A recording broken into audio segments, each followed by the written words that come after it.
এক প্যাকেট মিষ্টি হাতে সর্দার বাড়িতে আজ পর্যন্ত কোনো মেহমান আসছে বলে আমার মনে পড়ে না, কিন্তু আপনি আমার ছেলের শ্বশুর, তার উপর গরিব। আপনি এক প্যাকেট কেন, একটা মিষ্টি নিয়েও আমার বাড়িতে আসলেও আমি কিছু মনে করতাম না। নিজের বাবাকে শাশুড়ি কর্তৃক কেমন চরম অপমান হতে শুনেও ঘরের মধ্যে স্বামীর দিকে শুধু চেয়ে আছে ইভা, শুধু অপেক্ষা করছে তার স্বামী কখন প্রতিবাদ করবে। কিন্তু মায়ের এমন কুটুক কথা শুনেও চুপ করে দাঁড়িয়ে আছে অপু। আসলে বেআইন, আহা, এখানে আসল নকলের কথা আসছে কেন? আসল কথাই তো আমি বললাম। আপনি বিয়ের সময় ফার্নিচার দেওয়ার কথা বলেও আজ বিয়ের 3 মাস পরও ফার্নিচার দিতে পারেননি। আপনি আপনার একমাত্র মেয়ের জামাইকে বিদেশে পাঠানোর টাকা দেবার কথা বলেও আজও দেননি, বরখেলাপ করেছেন। তাতেও যখন আমি কিছু মনে করিনি, আপনি মিষ্টি নিয়ে আসলেও কি আর খালি হাতে আসলেও কি? চুপ করে খাম্বার মতো দাঁড়িয়ে আছো কেন? তোমার মা যে আমার বাপরে চরম অপমান করছে, তোমার কাছে কি মজা লাগছে? আমি তোমাকে বাসর ঘরেই বলেছিলাম আমার মা একটু ঠোঁট কাটা স্বভাবে, তোমার সহ্য করতে হবে। সহ্য তো অনেক কিছুই করি, আর কত সহ্য করব? আমাকে যা মুখে আসে তাই বলে, আমিও চুপ করে শুনি। কিন্তু আমার বাপকে যে সব কথাবার্তা বলছে সেটা তো আর আমি মানতে পারি না। মানতে হবে, কারণ ছোটবেলায় আমার বাবা মারা গেছে। আমার মা অনেক কষ্ট করে আমাকে মানুষ করেছে। আমি আমার মায়ের মুখের উপর কথা বলতে পারবো না বলেই অপু রুম থেকে বের হয়ে গেল। স্বামীর মুখে এমন কথা শুনে যেন নিস্তব্ধ হয়ে বিছানার উপর বসে পড়ল ইভা। অপু রুম থেকে বের হতেই আলেয়া বেগম অপুকে দেখে মুচকি হেসে ডাক দিয়ে বলল, বাপ কই যাস? এদিকে আয়, তোর শ্বশুর মিষ্টি এনেছে, মিষ্টি খেয়ে যা, আর এলাকাবাসীকে মিষ্টি বিলিয়ে আয়। এত মিষ্টি তো আর আমি একা একা খেতে পারবো না, তাই আমাদের গ্রামবাসী সকলকে নিয়ে মিষ্টিগুলো ভাগ করে খাবো। কি বলেন বিআই সাহেব, বিষয়টা ভালো হবে না? অপু বুঝতে পারলো সে যদি এখানে বেশি সময় থাকে তার মা তার সামনে তার শ্বশুরকে আরো বেশি অপমান করবে। তার মায়ের কথার কোনো জবাব না দিয়ে চুপচাপ মাথা নিচু করে ঘর থেকে বের হয়ে গেল। আমার ছেলে লজ্জা পেয়েছে।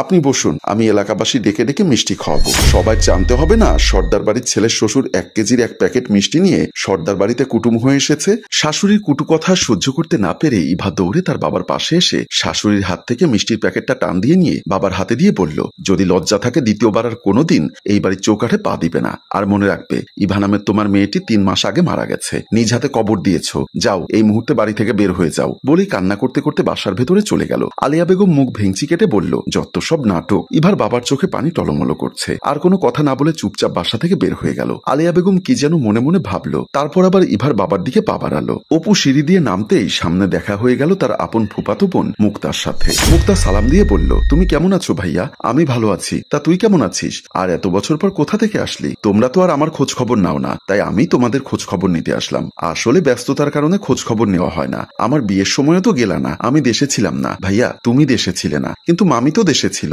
আম্মা শুধু আমার বিয়ের সময় 1 লক্ষ টাকা চেয়েছিল, সে কারণে মামি আমার বিয়েতে যায়নি। আমি এত কিছু জানি না। আচ্ছা তুই যা, বাসার ভেতরে যা। তুমি কি বাইরে যাচ্ছ? একটু তাড়াতাড়ি এসো, তোমার সাথে আমার কিছু কথা আছে। আচ্ছা ঠিক আছে, তুই ভেতরে যা, আমি এক্ষুনি আসছি। মুক্তা আর কোনো কথা না বলে বাসার দিকে পা বাড়ালো। অপু মনে মনে ভাবলো, কি ব্যাপার, মুক্তা আমার সাথে কি কথা বলবে? এমনিতেই মা ওদের চোখে দেখতে পারে না, তার উপর বাসার ভেতর এক ঝামেলা চলছে। ওকে দেখে আবার কোন ঝামেলা শুরু হয় আল্লাহ ভালো জানে। ভাবতে ভাবতে নিজের দিকে চলে গেল। এত সময় যা যা বলেছি মাথার ভেতর কিছু ঢুকেছে? আমার তো মনে হয় মাথার ভেতর ঢোকেনি। যদি মাথার ভেতরে গোবর ছাড়া বুদ্ধি থাকতো তাহলে আজ আর আপনাকে এত কথা শুনতে হতো না। কাপা কাপা গলায় ইভার বাবা বলল, বেআইন, আমাকে আর কটা দিন সুযোগ দিন, আমি আপনার সব দাবি মেনে নেব। এমন ভাবে কথা বলছেন মনে হচ্ছে ভাজা মাছটা উল্টে খেতে জানেন না। মেয়ের বিয়ে দেওয়ার আগে সব শর্ত মেনে নিয়েছিলেন, কিন্তু কোনো শর্তই পালন করেননি। আর 1 সপ্তাহ টাইম দিলাম, ছেলেকে আমি বিদেশ পাঠাবো। গুনে গুনে 4 লক্ষ টাকা দিবেন, আর একবারও ছেঁচড়ামি করবেন না। আচ্ছা, আমি দেবার চেষ্টা করব। চেষ্টা করতে করতে তো 3 মাস পার করেছেন, আমি আর সুযোগ দিব না। আর একটা কথা, এই 1 কেজি 1/2 কেজি মিষ্টি নিয়ে এভাবে আর সর্দার বাড়িতে আসবেন না। আমার বাড়ির একটা মান সম্মান আছে। আচ্ছা বিয়ান, আমি আর আসবো না। আহা, আসবেন, তবে টাকাটা সাথে নিয়ে আসবেন। এবার আপনি আসতে পারেন। ইভার বাবা ছলো ছলো নয়নে আর কোনো কথা না বলে চুপচাপ মাথা নিচু করে বাসা থেকে বের হয়ে গেল। আলিয়া বেগম বিড়বিড় করে কি যেন বলে তার রুমের দিকে পা বাড়ালো। আলিয়া বেগম তার রুমের ভেতর প্রবেশ করতেই দেখতে পেল ইভা তার রুমের ভেতর দাঁড়িয়ে রাগে ফোঁস করছে। ভ্রুকুচকে ইভার পাশে গিয়ে দাঁড়িয়ে বলল, কি সমস্যা? আমার রুমে কি করছো? আপনার কি সমস্যা? আপনি কেন বউ শাশুড়ির মধ্যে যুদ্ধ বাঁধাতে চাচ্ছেন? তোমার আমার মধ্যে যুদ্ধ হবে কেন? আপনি আমার বাবাকে এভাবে কেন অপমান করলেন? খুব কম হয়ে গেছে। তোমার বাবাকে আরেকটু অপমান করা উচিত ছিল, তাহলে হয়তো তোমার আর তোমার বাবার হুঁশ ফিরত। আমার মনে হয় আপনি হুঁশহারা হয়ে গেলেন। মুখ সামলে কথা বলো। ছোট লোকের মেয়ের মুখে এত বড় বড় কথা মানায় না। আমার বাবা গরিব হতে পারে, কিন্তু আপনার মতো ছোট লোক না, আর আমিও কোনো ছোট লোকের মেয়ে না। এমন সময় মুক্তা বাসার ভেতরে প্রবেশ করে আলিয়া বেগমের রুম থেকে চেঁচামেচির শব্দ শুনে কিছুটা অবাক হয়ে তার রুমের দিকে পা বাড়ালো। আবারও বলছি, মুখ সামলে কথা বলো। তোমার বাবা বিয়ের আগে অপুকে বিদেশ পাঠানোর জন্য 4 লক্ষ টাকা দিবে বলেছিল, কিন্তু আজ পর্যন্ত সে টাকা দেয়নি। আবার তার মেয়ের মুখে এত বড় বড় কথা মানায় না। আপনি কি জানেন যৌতুক একটা সামাজিক ব্যাধি, আর আপনি সেই সামাজিক ব্যাধিতে আক্রান্ত।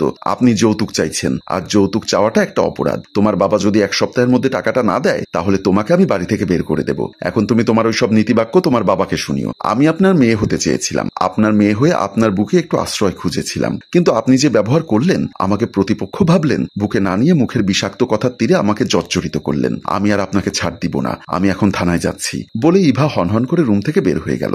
আলেয়া বেগম থানার কথা শুনে কিছুটা ঘাবড়ে গেল, মনে মনে কি যেন ভাবলো। তারপর সেও দৌড়ে রুম থেকে বের হয়ে গেল। ইভা রুম থেকে বের হতেই মুক্তাকে দেখে কিছুটা অবাক হয়ে বলল, তুমি কখন আসলে? এই তো ভাবি, একটু আগে আসলাম, এসেই তো তোমার কথা শুনে মনের মধ্যে অনেক সাহস পেলাম। কিসের সাহস? এমন সময় আলেয়া বেগম রুম থেকে বের হয়ে এসে কিছুটা কাপা কাপা গলায় বলল, তুমি কি আমাকে থানা পুলিশের ভয় দেখাচ্ছ? আমি এসব থানা পুলিশ ভয় পাই না, আমি আপনাকে ভয় দেখাচ্ছি না, আপনি অন্যায় করেছেন তার প্রতিবাদ করছি। মুক্তা বলল, চলো ভাবি, আমিও তোমার সাথে থানায় যাব। আলেয়া বেগম কিছুটা রাগান্বিত হয়ে বলল, তুই এই বাড়িতে এসেছিস কেন, আর আমাদের ঝগড়া থেকে কি তাল দিচ্ছিস? মামি, তাল দিচ্ছি না, আমি এসেছিলাম তোমার কাছে আমার মায়ের সম্পত্তি বিক্রি করে টাকা নিতে, কারণ আমার শ্বশুর উঠতে বসতে আমার মাকে গালাগাল করে, টাকার জন্য আমার সাথে খারাপ ব্যবহার করে, যেমন টাকার জন্য তুমি ভাবির সাথে খারাপ ব্যবহার করছো। উল্টাপাল্টা কথা একদম বলবি না মামি, আমি উল্টাপাল্টা কথা বলছি না, তুমিও একজন যৌতুক লোভী, আমার শ্বশুরও একজন যৌতুক লোভী মানুষ, তাই ভাবির প্রতিবাদ শুনে আমি সাহস পেয়েছি, আমি ভাবির সাথে থানায় যাব, ভাবি তোমার নামে মামলা করবে, আর আমি আমার শ্বশুরের নামে যৌতুকের জন্য মামলা করব। মুক্তার কথা শুনে আলেয়া বেগম কিছুটা ভয় পেয়ে গেল।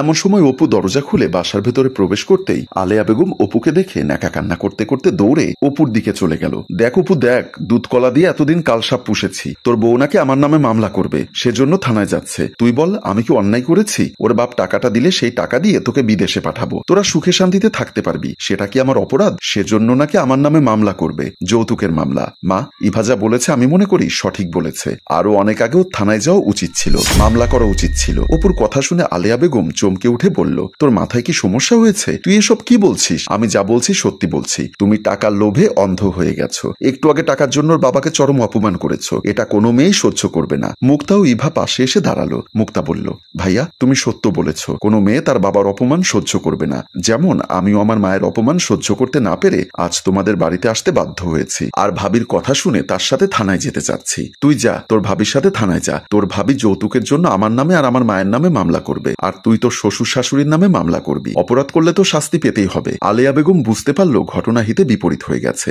এখন যদি ইভা থানায় গিয়ে মামলা করে তাহলে অবস্থা খারাপ হয়ে যাবে, তাই কাদো কাদো গলায় দুই হাত জোর করে ইভার কাছে ক্ষমা চেয়ে বলল, আমার ভুল হয়ে গেছে, আমি আর তোমার বাবার কাছে টাকা চাইবো না। ইভার শাশুড়ি হাত ধরে বলল, আম্মা আপনি আমার কাছে কেন ক্ষমা চাইবেন? আপনি তো এই হাত দিয়ে আমাকে আদর করবেন, ভালোবাসবেন, আমি আপনার মেয়ের মতো, আমাকে বুকে জড়িয়ে স্নেহ করবেন। ছোটবেলায় মা মারা গেছে, মায়ের আদর ভালোবাসা পাইনি, ভেবেছিলাম শাশুড়িকে মায়ের মতো সম্মান করব, তার সেবা যত্ন করব, কিন্তু আপনি আমাকে আপন করতে পারেননি, ভালোবেসে বুকে জড়িয়ে একটু আদর করুন। আলেয়া বেগম তার ভুল বুঝতে পারল। ইভাকে বুকের সাথে জড়িয়ে ধরে সত্যি কান্না করতে করতে বলল, আজ থেকে তুই আমার মেয়ে হয়ে আমার এই বুকের মধ্যেই থাকবি। প্রিয় ভিউয়ার্স, আমরাও মনে করি ভালোবাসা দিয়ে মানুষের মন জয় করা সম্ভব, আর যৌতুক একটা সামাজিক ব্যাধি। আসুন যৌতুকের বিরুদ্ধে সোচ্চার হই, অন্যায়ের বিরুদ্ধে প্রতিবাদ করি। গল্পটি ভালো লাগলে লাইক, কমেন্ট ও শেয়ার করুন। গল্পটির রচনা ও পরিচালনায় ফেরদৌস অপু, প্রযোজনায় মঞ্জুর মোর্শেদ, ক্যামেরায় শিহাব। ধন্যবাদ।